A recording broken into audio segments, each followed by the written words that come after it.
Bogura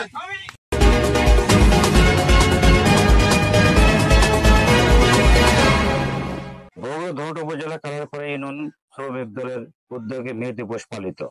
desk report Rakibul ইসলাম, ধনট, বগুড়া। সারা দেশে মে দিবস পালনের অংশ হিসেবে বগুড়া ধনট উপজেলা কালারপাড়া ইউনিয়ন শ্রমিক দলের উদ্যোগে মে দিবস পালিত হয়েছে।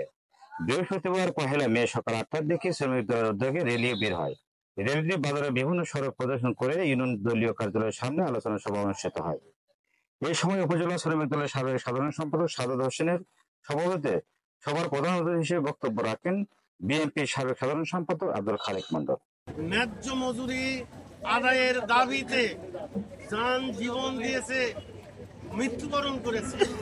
আমি শুরুতেই তাদের আত্মার প্রতি শ্রদ্ধা নিবেদন করি এবং সেই সাথে মহান সৃষ্টিকর্তা দোয়া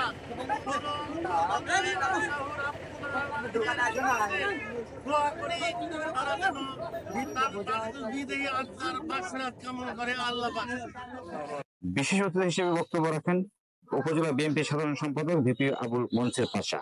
আরো বক্তব্য রাখেন উপজেলা শ্রমিক দলের সাবেক সহ সাধারণ সম্পাদক শহীদুল ইসলাম, কালারপাড়া ইউনিয়ন বিএনপি সিনিয়র সভাপতি জিএম সোহেল রানা, কালারপাড়া ইউনিয়ন বিএনপি সাংগঠনিক সম্পাদক সাদত হোসেন জোয়ারদার, কালারপাড়া ইউনিয়ন শ্রমিক দলের সভাপতি রবিউল আহমেদ, আব্দুল ওয়াহাব মন্ডল, মিলন মিয়া, শফিকুল ইসলাম, সুরুজ আকন্দ, আব্দুল সামাদ, জহিল রানা, শিপন মিয়া, আব্দুল সফের, আব্দুল কাদের, ডাবলু মিয়া সহ স্থানীয় নেতৃবৃন্দ উপস্থিত ছিলেন।